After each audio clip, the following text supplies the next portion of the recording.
Hello and welcome to SKG Leadership Series. Today, we have a very special guest with us, Mr. Suresh Karanji. He comes from London, but he belongs to Australia.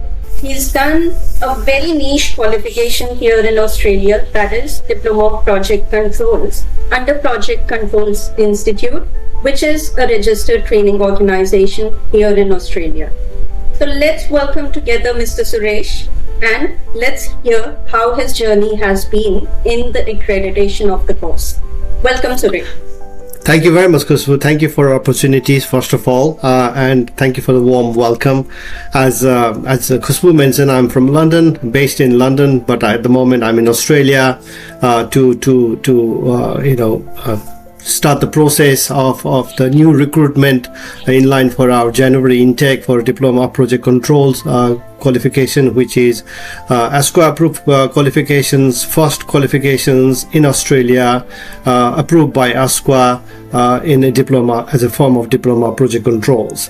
So why Diploma of Project Controls, that why we came to Australia all the way from London is it's a bit of a background information there. I think it's very important that I explain that to your viewers because Project Control is a very niche qualifications that we have in London, and this is something we always felt that we need to spread out these qualifications to Australian continent as well, because it's very niche.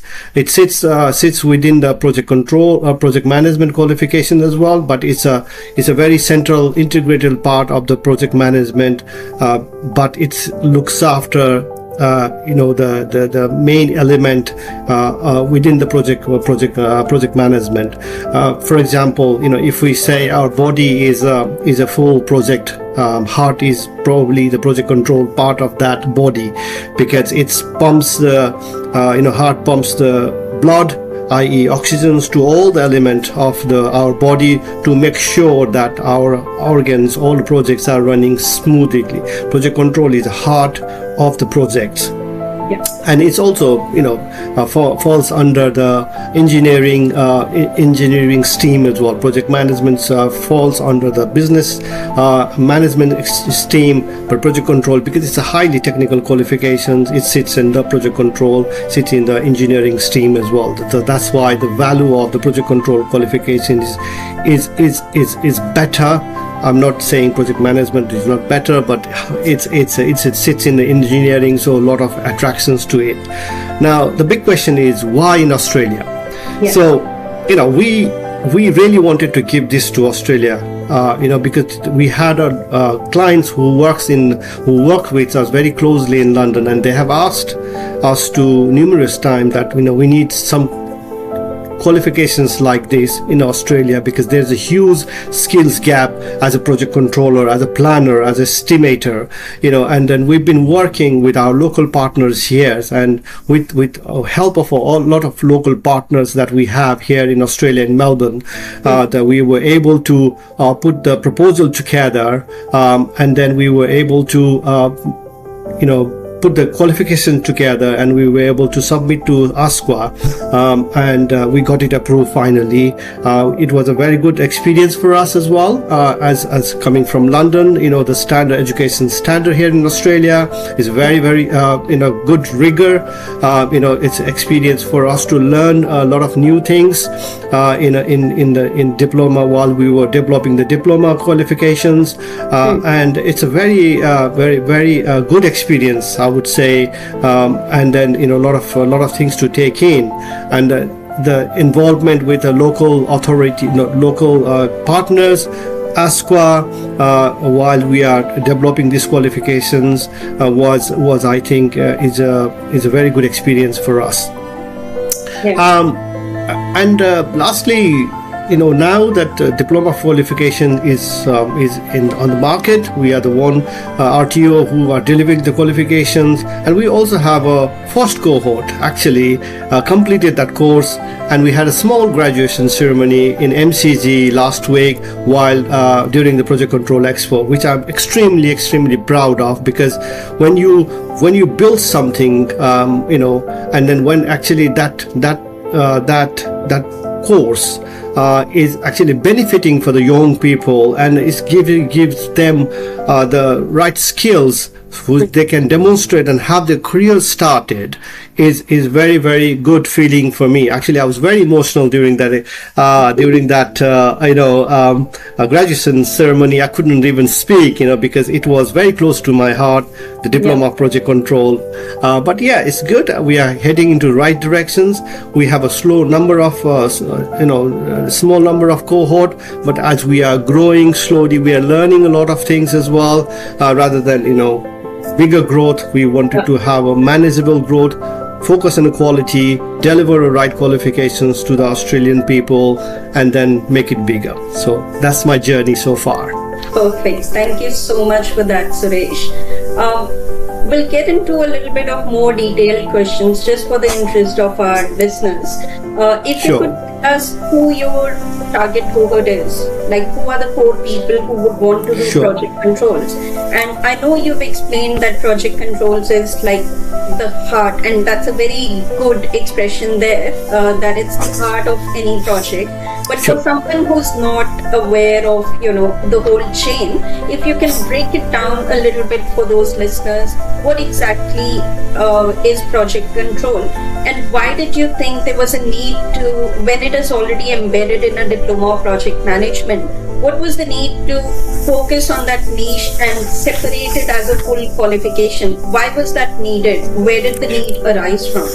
Sure. So we had a similar questions from ASQA as well when we first submitted that qualification as well, because there was not such things as a control. The control word itself is a very important aspect here, because in a project, we need to have a control of the situation. We need to be able to understand where we are, what we are looking at, what this information will go to, and how we're going to interpret that information. Those are the key areas that, project controls deals with it. Even though it sits hand in hand with the project control, project management, project control is still a niche area where it's a specialized and a specific area of the projects. For example, mega projects is always, project control is a huge topic within the project management or massive projects. So and the reason why, to answer your questions, who we are catering, who we are targeting, our target, our main essential target of the learners, prospective learners, are those who have years of experience in project controls, right? They become a project controller by accident, by default.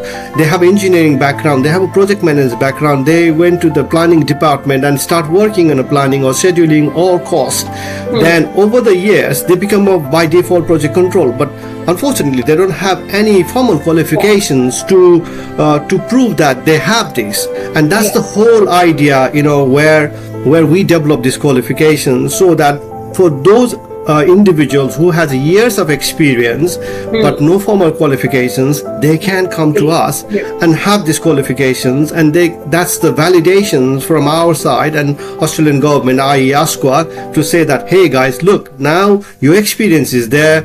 Now you demonstrate that experience through your assessment criteria, you demonstrate your knowledge, you demonstrate your skills. Now here's the certificate for you. And that is kind of a very, very popular within the project control industry, and that's one of the main reason we came to Australia, so that this gap, mainly the skills gap, which we need to fill in here at the moment, and we are hoping to contribute something towards that. Yeah, perfect. So now for someone who's looking at getting a skill accredited, they think of a gap, they think that yes, this qualification should be accredited. Can you take us back? I know it would have been a long journey for you, and it would have been a lot of hard work, but if you could quickly wrap up and tell us how exactly was the journey, what was the key things that you were you had to focus on in order to get through? What was the challenging part? What was the good part? So basically, your accreditation approval journey is what we are discussing here. Sure, absolutely. Thank you for that question. I think it's a very important question as well. I think before we even think about any qualifications that we want to put it through the accreditation, I think we need to be sure about ourselves as well, what we are up to, what we are on to, what we are trying to do. It's about subject matter expertise. What subject, what qualifications you are dealt with, and is this really necessary there? Is it something out there already or not? For example, nowadays everybody's talking about AI. Everybody's wants to develop the AI qualifications, AI this, AI that. But I think AI word has become so popular at the moment. Back in days, we were talking about the computer new operating system 2000, and everybody was, this is going to crash and all of that. AI, yes, everybody loves AI, but how the AI manage, how do we manage the AI, how do we manage the AI within the projects? That's also very big things as well. So that's something, if I have to do something now, develop something, I would probably do how to manage those AI within the project control environment. What are the key skill sets needs to manage those AI within the project control environment would be, I think, something I would look to develop. So first of all, I think the passion is very important, and this passion is not only from my side. Actually, my colleague Anil Godavle, which he is a guru or godfather of the project control. He is the one who actually is the one whose inspirations. My background is actually academic background, so we collaborated, and that's what we are. We managed to develop this qualification. But I think why is passion is very important, number one, and you need to know how far you can go with these qualifications, because the clear demands, because end user must be in our mind, basically, because who is our end user? That's a very important. At the end of the day, we are education institutes. And for me, the learner is a heart of whatever we do. And we from the day one when we try to develop this qualification, we looked about skills, knowledge, and behavior. These are the three elements that. How different is this from the current qualifications that Australia has? And there was clear indication for us that, look, these are the set skills which is not covered by the project management, and that's why we need to have that. So that's why we had a very strong case build that, and we have industry backings as well. So a lot of industry has backed that up. One of the name I would like to take here is Mr. Abhi Datta. He's been, very, very supportive of these qualifications. A lot of ideas was there from him as well. And then obviously PwC is also backed our qualifications. They said, yes, this qualification different than project management. And then, we have to kind of get those informations to ASCO as well, and ASCO finally understood as well, like, yes, this is a very niche qualification. And after that, it was very easy experience for us. It was very positive experience. As I said to you earlier, we've learned a lot in terms of the assessment criteria, all of that, which is very important within the qualifications. Had we not had gone through that journey, now everything is easy for us. So thank you for ASCO as well to providing us all those informations and feedback and guidance as well. So Perfect. No, thank you so much for that, Suresh. Now that brings me to another question that is itching my mind. You've operated in London within the education industry. Obviously, you've got the university set up there. You already operate there. And then you've seen the Australian side of education industry as well. How would you compare the two sides? Like, what is common between the two? How different it is, if it is different? So it would just shed some light. Not that we have many Australian institutes going to London, but you never know. So it will be an interesting talk, I think. that could be possible as well. So I think in terms of a difference, I don't see that much different between Australian education systems and the UK education system. Fundamentally, they are all same.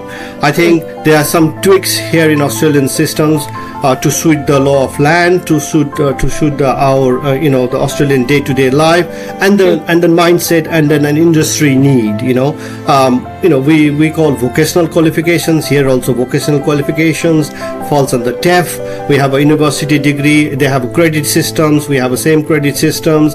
It's only different is how many years for the bachelor's degree and how many years bachelor's degree out there, and it's all linked to the schooling system and all. Fundamentally, it's the same. So if anybody comes around and then try and understand education systems in Australia, it's very, very similar to UK. So that's one of the motivations for me to come to Australia to start getting application for approval course. When I first looked in, it was clearly very straightforward, easy. And one thing I must say, the informations which we get from the ASQA are very, very clear, very, very to the point, very broken down into small details what they expect, and that is certainly very, very helpful. It's similar to the BTEC qualification we have in back in London. It's a similar and the details, I would say probably more clarity is here, and because in a qualification it's very important that what is expected from the learners. And how do we cater those, how do we join those dots from the knowledge, skills and behavior? I'm going back again there because it's very important in our qualifications. That is there, so once that information is there, then it's very easy. So I don't see that there's more difference, but obviously it's a bit of fresh year for me as well, having a number of years experience in London market, coming here, and then I can take some of the good practices from here to London as well. And I did the same thing from London to here in terms of knowledge, in terms of subject matter expertise. But I think there are some fundamentals, good things which I can take back there as well, and then we work on that. Yeah. No, definitely. And I think I do take a lot of pride when you mention that you love the system here and the clarity that we get from the regulator. I cannot, second that as much as I would. So that's really commendable how black and white, you get the information and how clearly you are told of the expectations. So as long as you follow what is required, then it is more like, you go by the rules, you're doing the right thing, and then everything falls into place. So that again brings me to another part. I know you mentioned briefly about the industry contact as part of your application and how you were backed with the industry support. But someone who's looking at creating a brand new qualification, what is the best approach to go to the industry? Like, is it just within your network? Do you reach out to the peak industry bodies?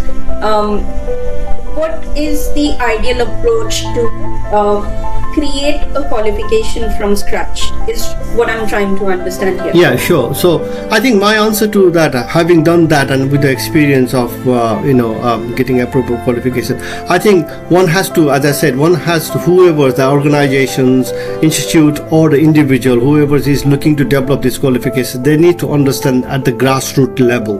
First of all, I think that understanding and the grounding is very, very important. The grounding is very important. The understanding, the grassroots level understanding, what is the demand? Is this qualification whatever I am thinking to develop is there? Is already not there or there? That is there. But I think one has to convince yourself before you start the process. Once you've got all that evidence that there is a demands, there is a interest in the grassroots level, then you start consulting those people who are the end users. You can go to the universities, schools, talk to the academicians, and then see is this something is a good idea that I'm do the bit of research, data collections, and once you have all this data is there, then you can then go with those data to the industry leader who is actually in the industry,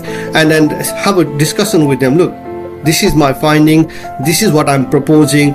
Do you see, as an industry leader, do you think this will help you to build your skills shortages? I believe yes, but if I deliver these qualifications to you, do you think this will build the gap, minimize the gap in the skills shortage in your industry? And then the answer would be either yes or no, and if they say yes, you go ahead and then you start formalize the process with ASQA.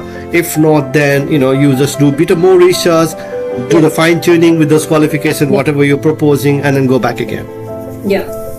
No, that's great to hear, and I think I do completely agree that if you do your homework properly, and once you have clarified all the foundation questions in your head, once you're yourself convinced, then you can address any questions coming on to you, because you exactly know how you've come up with the qualification, what is your vision behind the qualification, and then if anything is thrown at you, either you'll have an answer to it, or you'll actually identify an actual gap area, and then that will give you an improvement chance to actually make some improvements within the qualification, because at the end of the day, industry is the one who needs to tell you that Indeed. whether we are addressing the skill gap or not, and whether we're hitting the right point or not.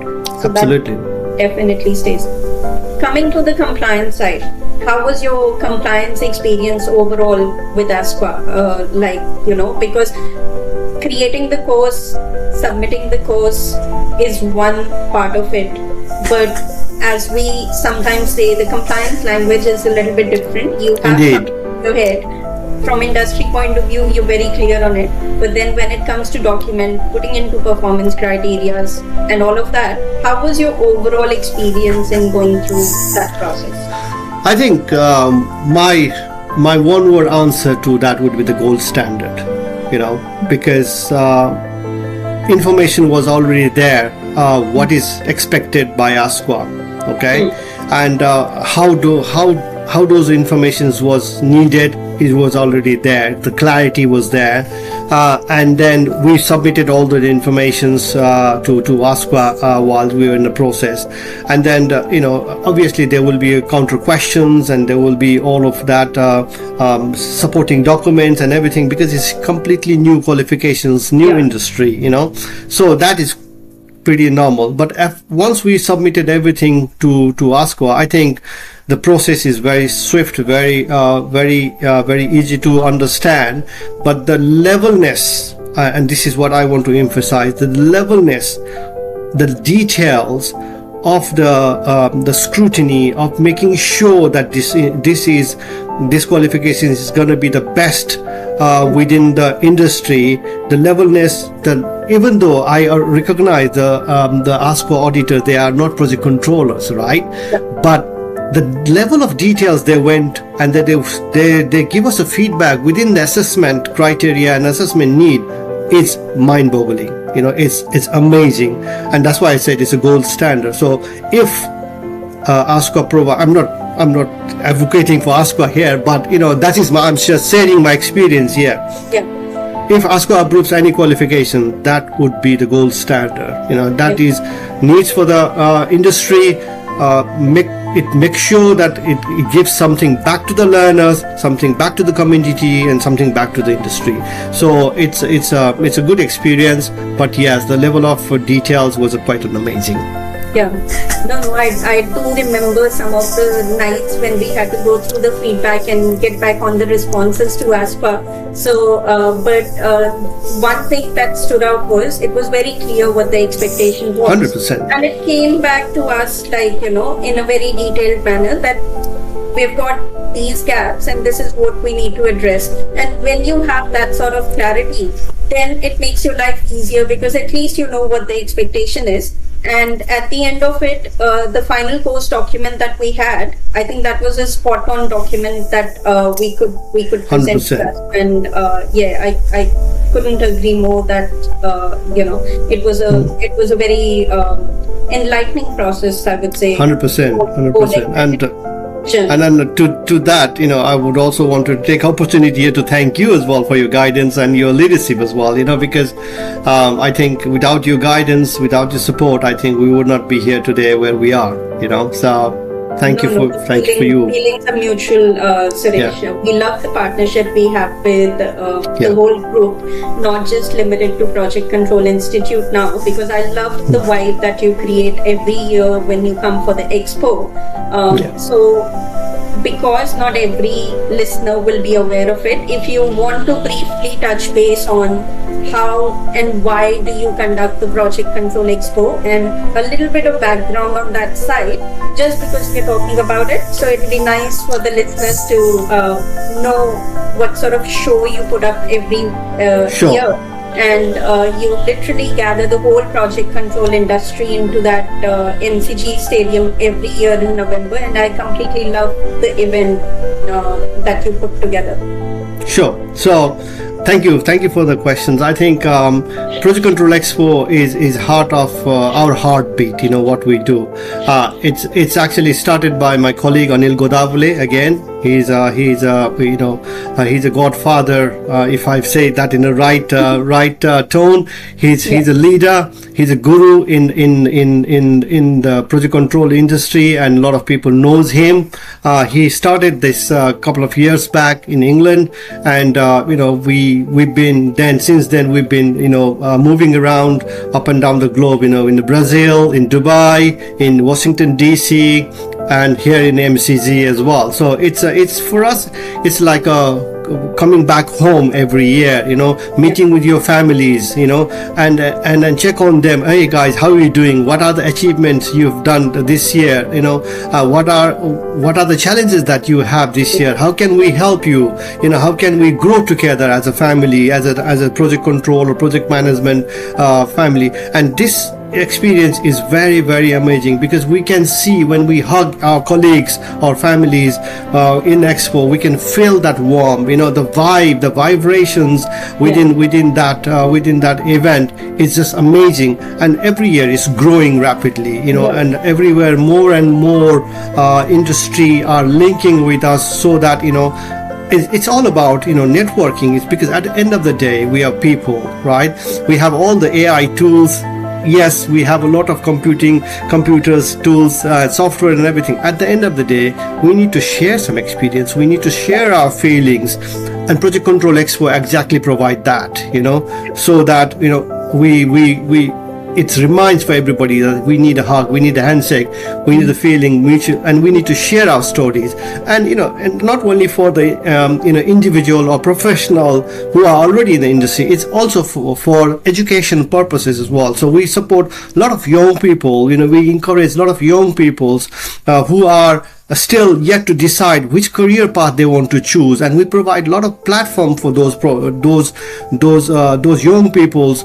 Encourage them to come to the expo and hear out with the industry leader, what they have gone through, their stories, what the challenges they have, and then they will be able to learn those through the themselves at the first instances. And that has been the very much I think success in our part as well, because we have a lot of case studies where young people didn't know what to do, even in the MCGs. I had one